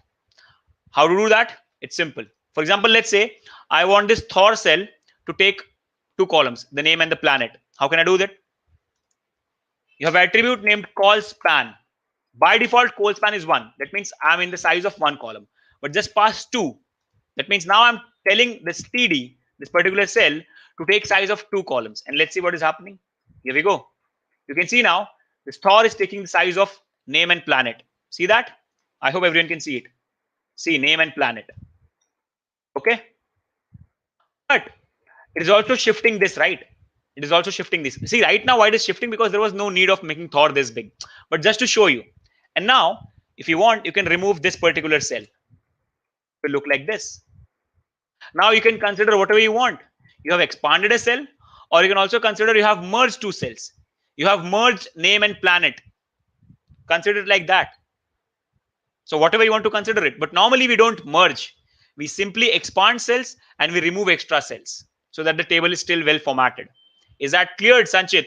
You're asking about how to merge. You can think of it like merging, right? You can think of it like 2 cells merged and created one big one that is following 2 columns. Is that cleared? Okay. And same goes for row. If I want the same cell, or let's say, let's create one more cell. Let's create one more row actually. Let's create one more row. Okay, like this. Now let's say, just for your example, let's say we also create Captain Carter here. Okay. Now let's say, everyone please focus. Now I'm creating a concept. Now I'm not doing it blindly. Now I'm creating a concept here. Okay. Let's say Thor's name and planet are same. That's why I merged the cells. Now I'm creating a concept. Now let's say Captain America and Captain Carter both use Vibranium Shield. So there is no need to mention Vibranium Shield twice. So what can I do to create a single cell, single big cell here, and just write Vibranium Shield worlds? Just write Vibranium Shield once. What we can do is we can go to the top cell, Vibranium Shield, and we can just pass row span. That means I wanted to expand in rows. By default, it's 1. Make it 2. And you can remove this extra 1. And here we go. Now that top cell is expanded in 2 particular rows, and you have 1 Vibranium. Now, I just backed up row span with a concept. That's it. Okay, but you can also do cold span with some real concept. Right now, I just used cold span anyway. Like, fine, just to show you that, okay, fine. This is how you expand cells in column, and this is how you expand cells in row. But I'm not backing this with any concept. Yes, in this, I created a concept that Captain America and Captain Carter both use Vibranium Shield. So let's do it like this. So everyone, are we cleared? Full form of TR, table row. See, simple. Table, table heading, Table row, th is table head, td is table data, tr is table row. Simple. Is that clear? So everyone, are we cleared with col span and row span and all the table in general? Please tell me, guys. Everyone, are we cleared? Guys, please tell me, everyone. What if I want to have two rows inside the name heading? Name heading? You can have it. Why not? Create one more row in T head. You can have it, Mudit Pant. If you want two rows, just create two rows here. Why not? You can obviously have it. And then merge them if you want by using row span. That's just what you have to do. You have to find out the technique. Just create a row, see the output. Fine. Now you want to merge this, perform row span, col span, depending on it. But yes, you can definitely have two rows in T head. You can definitely have it if you want. Is that clear, Mudit? I hope it is clear, buddy. Okay, guys. So that's how you create a normal table in HTML. I hope every one of you have understood. I want everyone to answer. All the 125 people watching, I want every one of you to answer. I want to see all the answers. Have we understood this perfectly? Because now we are moving ahead. And now we are going to see the last thing for today. That is forms. And then tomorrow, we will have a fresh start and we'll see how to use CSS to basically style all of this. Okay, amazing. Let's comment this table out now.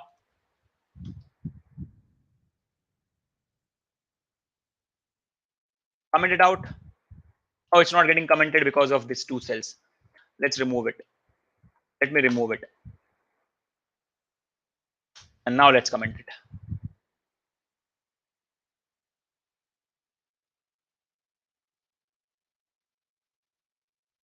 Okay. Now, again, my page should be empty. Here we go. And now let's move ahead and let's see how to create form. And again, I already know that you guys know form because you're online right now. You're watching YouTube video. So you know what exactly is a form. But Prakash is asking, what is T-body? T-body is simply a way of telling that this is my table body in which I have all the data related rows. Simple. T-head and T-body. Okay. So T-body is simply for like mentioning that these are all my rows that are related, like in which I'm storing the data, not the heading names. These are my data cells, data rows. Simple. That's just a way of telling it. That's it. Nothing else. T-body is doing nothing output wise, right? Prakash. Okay, guys. So now let's move ahead and let's talk about forms. So what is a form? You know it, right? Already. Form is nothing but a collection of fields where you simply go and input something, right? Like for example, you go on facebook.com, you get a registration form, right? You fill your name, email, everything. So you have a different fields, a different field for name, a different input field for email, a different input field for birth date, a different input field for username, a different input field for password. So form is nothing but a collection of input fields, a collection of fields where you can put input and then you can submit the form. So form is basically used to get some data from the end user. Form is nothing but a way of getting data from the user. That means forms are very important because if you're creating a website and if you want to get some data, get some feedback, get anything, get any kind of information from the user, you have to create form. You have to create input fields to get that data, right? And that's what we are learning today. So today, this is the last topic that we are learning.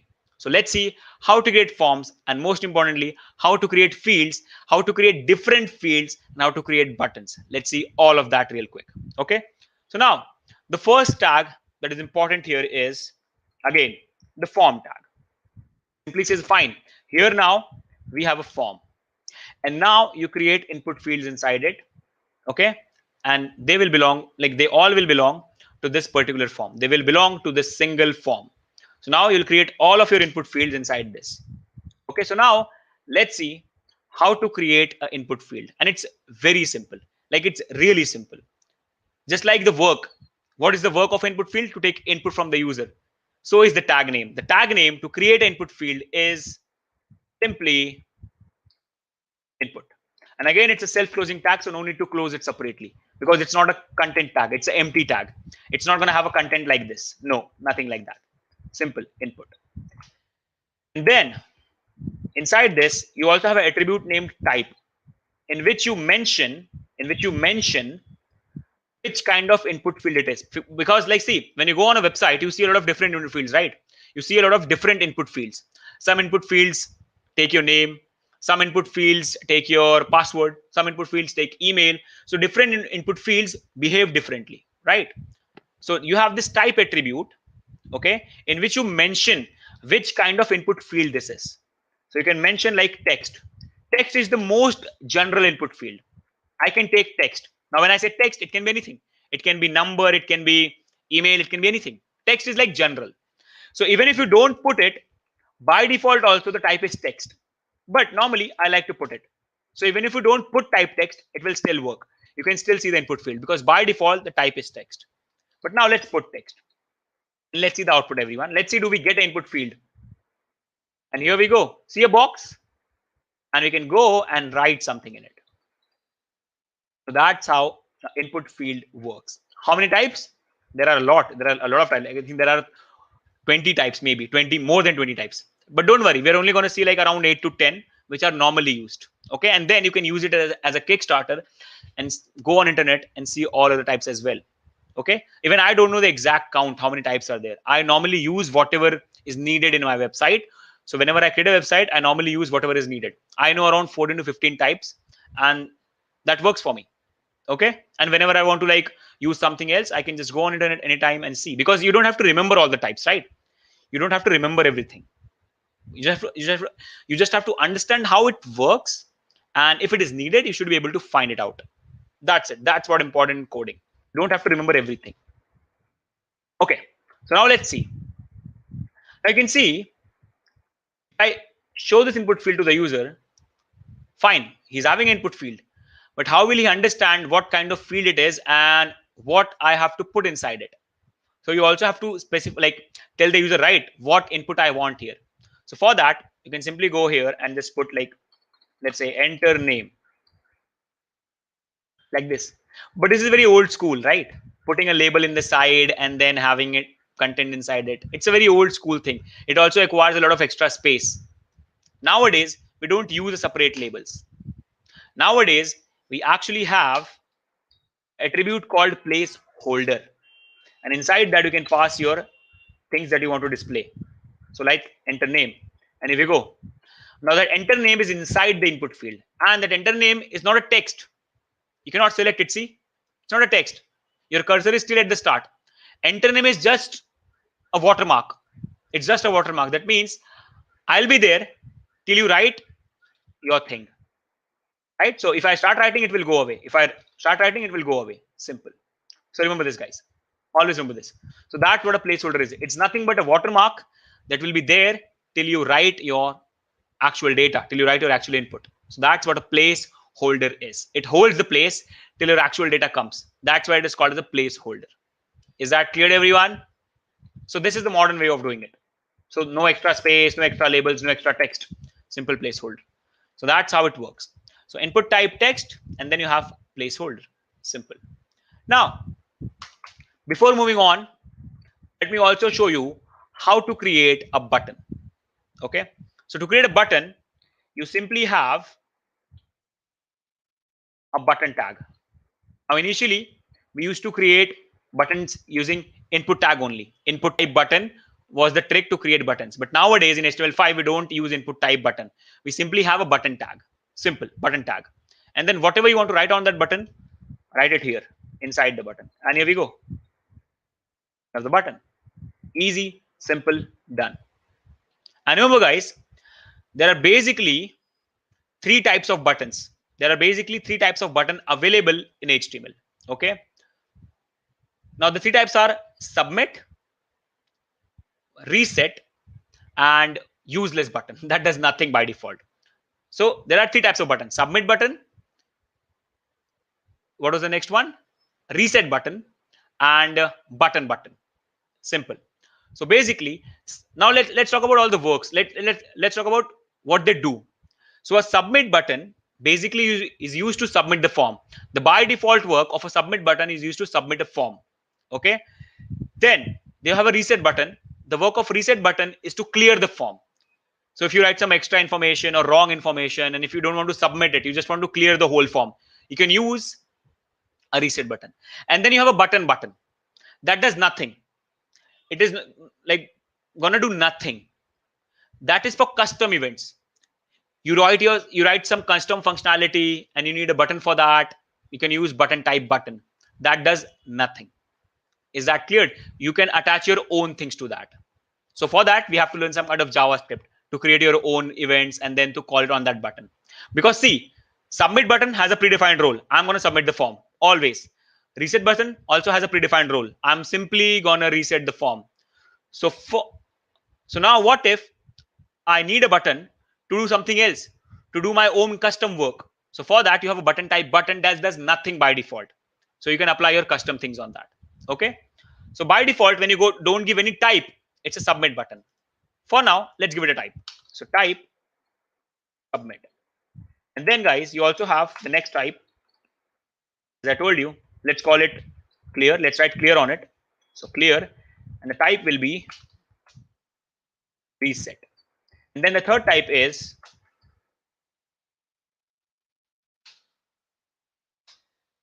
button, in which you can write for now useless, or like let's say custom things. In this case, it is useless. Okay. Now let's see. Now see, if I click on register, you can see that the page is getting refreshed. See everyone. See, the page got refreshed. If I click on register, the page refreshes because it is submitting the form. Right now, we are not going anywhere. We are not submitting anywhere. But still, the role of a submit button is to submit a form. So it is trying to submit.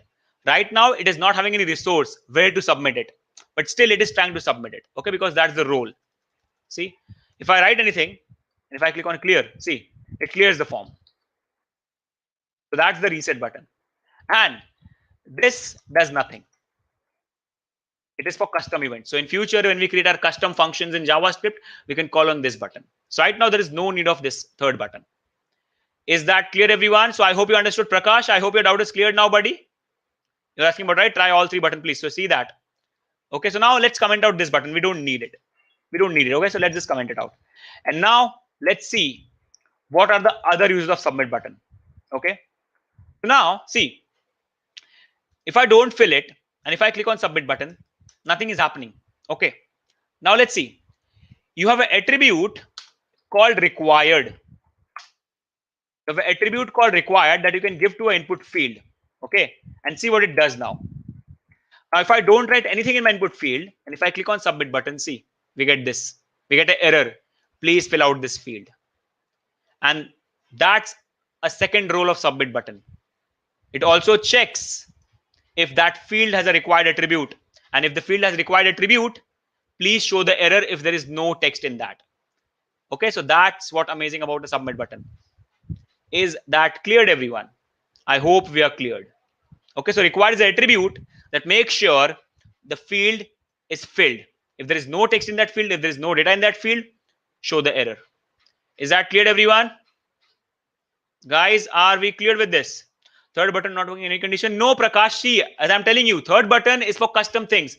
It is not created to work with forms. It's a button that you can use anywhere you want. It is not created to work with forms. Is that clear, Prakash? Third button is just like a custom thing. You can use it anywhere depending on your needs. Okay, so they have also given you a button that you can use somewhere else. Because the submit button you can only use with forms. Reset button you can only use with forms. So what if you need one button, but you don't want to work with the form? So for that you have button that you can use anywhere for any kind of needs. Okay. Yes, Ayman. Third button is for backup for anything. Okay. Now, guys, let's move ahead. So now I really hope that you understood required, right? Now, see, required is also a HTML5 feature because previously there was nothing like required, and we had to write JS code. We had to write JS code. Is that clear? To show this error. If the field is not filled, show the error like please fill out this field. Previously, we used to write JavaScript code for this validation, but now no need of that. Just put required attribute in your input, and now if you don't fill it and submit your form, it will give error. That's it. Custom things, Akansha. See, custom things, I mean, for example, let's say you want to click a button and you want to slide an image. You want to click a button and scroll up the page. You want to click a button and close the browser. Custom things. Some things that you want to do separately, but you want to do it on a button click. So you can write your own events. Is that clear, Akansha? anything custom. For example, let's say we go to flipkart.com. Okay, I click here. See, now it is sliding the image, right? Now this is a button in some other shape. Don't worry, it can be a button which I'm clicking, but I'm doing something else. I'm sliding images, so that's my custom work that I'm doing. Is that cleared? I hope we are now. Okay, Akansha? Great. Now, guys, let's move ahead and let's see the other fields as well.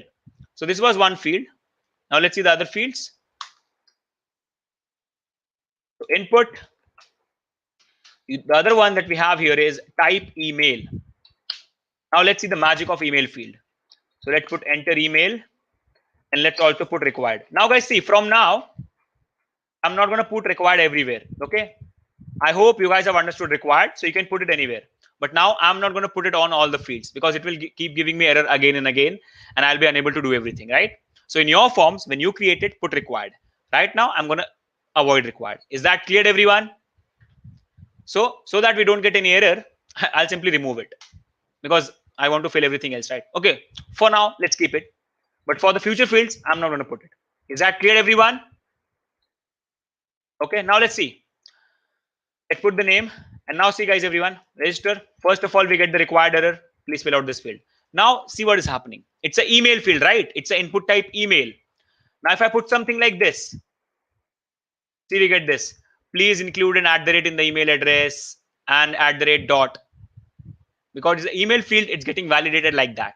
So HTML5 is also doing this for you. So until and unless you put a proper email, you'll keep getting the error. So you have to put a proper email and then only it is correct. Then only it will submit. Is that cleared? So that's the magic of input type email. Now let's see other fields. Now I'm not going to put required because I don't want to see that error again and again.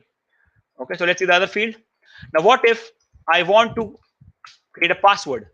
So for that, what do we have? For that, you have input type password. You have seen these fields a lot, right? On different sites. You write something, but ...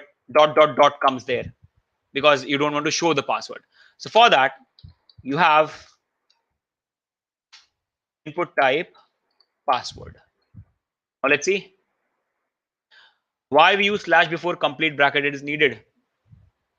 This one, this is not needed actually. This is not needed. I just put it there. It was the old way of doing it. Actually, that is not needed there. Okay. Fine. Now let's see, guys. See the input type password. See, it's coming like this. So that's what input type password is. Is that cleared, everyone? Guys, are we cleared? I hope we are cleared with this. Now see, guys, there is one more attribute. What is the use of second button? See, this is the use of second button. Focus here, Vishal. Clear? It clears the form, resets the form. Is that clear? Everything, whatever you have filled, it will be cleared. I hope it is cleared, Vishal Yadav, buddy. Okay. Now, guys, let's move ahead and let's see some other fields as well. So you might have seen some fields where you can input date of birth, joining date, different kind of date. You click on there, you see a calendar, you can select any date. Yes, for that, you have input type date. So now I'm going to show you all the types. We go see this one. Of this, a complete calendar, right? You can go anywhere like previous years, future years, select any month, select any date. That's how it works. So you have input type date. Okay, now I'm not using placeholder like for other fields. I'm not going to use required, but I really hope that you have understood it and you can use it anywhere, right? How to put show password symbol in password section? Ibrahim, we have to create it. We need JavaScript for that. Now, some browsers provide that by default, but for Chrome, we have to create it, Ibrahim. I think IE provides that by default, that show password thing.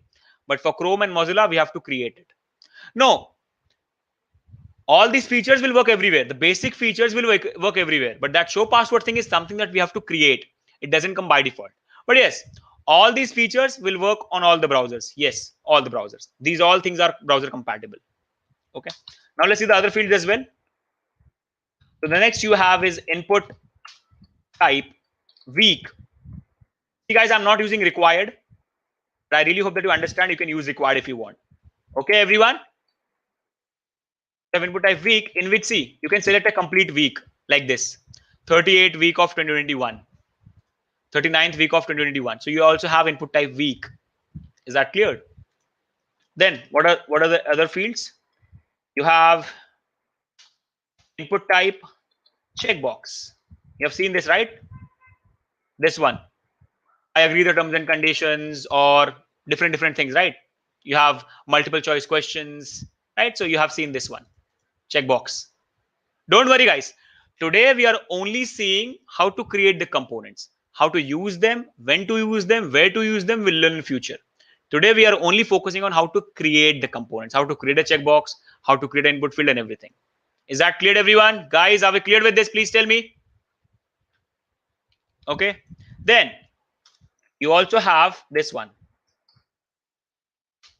input type radio, right? You have seen this, male, female, right? Gender options or single choice options. You have seen this, right? Radio button. So this is input type radio. Input type checkbox is for creating a checkbox. Input type radio is for creating radio buttons. It's like this one, single choice questions or male and female gender things or some other things as well. Okay. And now let's move ahead. Okay. And let's see, guys, right now we are, as I'm again telling you, right now we're only focusing on creating components. How to use them properly, we can learn in future. Don't worry about it. Right now we're just creating components. That's it. Then you have seen this one also, right? Something called as text area. What is it? So now it's a tag. Let's create an input field that is bigger. You can use it for like addresses, feedbacks, messages, comments, for everything else, right? So you can pass it a placeholder like this. Placeholder. You can also use required here. I'm not using it, but you can also use required here, right? I've told you. I created in the start, but I'm not using it again and again. You can use it if you want. Okay. So placeholder, enter, address, something like that. Here we go. And see, the good thing about text area is you can expand it like this. You can expand it and still write anything, whatever you want. Is that cleared? Jayant, don't worry, buddy. Don't worry at all. We are right now on input tags, right? And select is not an input element. It's basically a selection. So don't worry. We are going step by step. Don't worry about it. Okay. Now, guys, what if I want to increase the size of this text area? Do we have something for that? Yes, we can actually do this. But what if I want to increase the height and width by default? So for that, in text area, you have two attributes. You have rows that basically specifies number of lines you can write. And you have cols that basically specifies number of, what do you say, alphabets you can write in a single line. So if I say rows 20 and cols 10, that means now I can write 20 lines. That's why, see, the height is big. So rows basically increase the height. That means now I can write 20 lines, like they say, 1 line, 2 line, 3 line, 4 line, 5 line, 20 lines total, but 10 words in a single line, 10 alphabets, sorry. So that's what cols means. Okay, so yeah, characters actually, Azimuddin, it's characters, alphabets or characters, whatever you call it. So cols means number of characters you can write in a single line, and rows means the number of lines you can write. And accordingly, it will increase the height or the width, depending on what we want to write. So you can say rows is for height and cols is for width, just like that. But understand, cols is basically for number of characters you can write in a line, and rows is for number of rows you can write in that text area. For now, let's make it small, like 5 rows, 20 cols, something like this. Okay. Now let's move ahead and let's see the other fields as well. So you also have input type time, which you can use to pass time like this, 21:55, something like this. You can also do this thing. Is that clear, everyone? Guys, are we clear with this? So you also have input type time. And now let's see the one, like the final one for today that you have seen on a lot of sites, right? You have that select city or select year, the selection box. How to create that? Okay. So for that, you have something called as select. Inside select, you create options. So like options, Mumbai, option, Pune, option, Delhi, something like that. And if you save it, and here we go. See, you get this selection box, right? So that's how a selection box look like. Is that clear, everyone? Guys, so these are not all, but the basic, the fundamental form elements that you have. Can I make a landing page with only HTML and CSS? Yes, actually, you can make a landing page by just using HTML and CSS. That is what you need. It's not about only. It's yes, yep. You can actually create a really great looking. Actually, all the landing pages in the world are actually created in HTML and CSS. Okay, is that clear, Sahil? So yes, you can definitely create a landing page in HTML and CSS. So guys, this is not like all the form elements, but these are the most important ones. And you can say like 70% of forms is this. You can like go on and learn more. Like there are a few more attributes like max length, max, min. You can also learn about that. You can take this as a base and go ahead and learn about max length, max, min, and everything else like this. Okay. So everyone, are we cleared? So this was the basics of form. Okay. And now tomorrow we're going to start with something called as CSS fundamentals. Okay, everyone. And yes, don't worry, Pooja. I'll also explain what exactly is meta tag and how it works.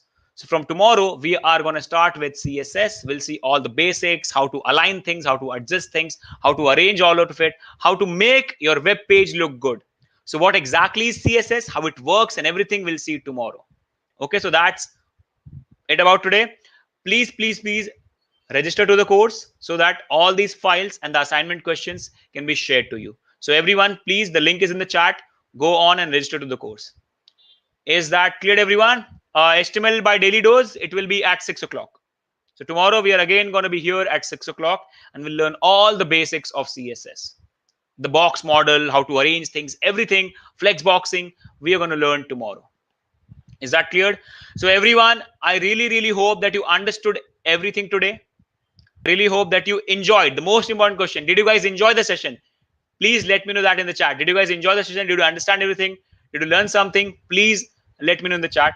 And I'll see all of you tomorrow again at 6 o'clock. And all these files and the assignment questions will be emailed to you. Please register to the course. Is that clear, everyone? And tomorrow we are starting with CSS, and that is something really cool. On the last day, we're going to create a really good looking web page by using all the things that we have learned here. Okay. Yes, we're also going to talk about box shadow. Yes, don't worry. Bibek Pandey, yes, we're also going to do that. So everyone, I'm going to see you again tomorrow exactly at 6 p.m. So I would like to see all of you there. Please, everyone, please come back. I want to see all of you there, and also tell your friends and family to join there so that they can also learn with us. Okay. So whoever is in your contact and they want to learn something, please tell them to join in as well. I want to see more numbers tomorrow. Okay. So thank you so much, guys. Thank you so much for learning with me. Bye-bye. I'll see you tomorrow at 6 o'clock, everyone. Bye-bye. Good night. See you tomorrow.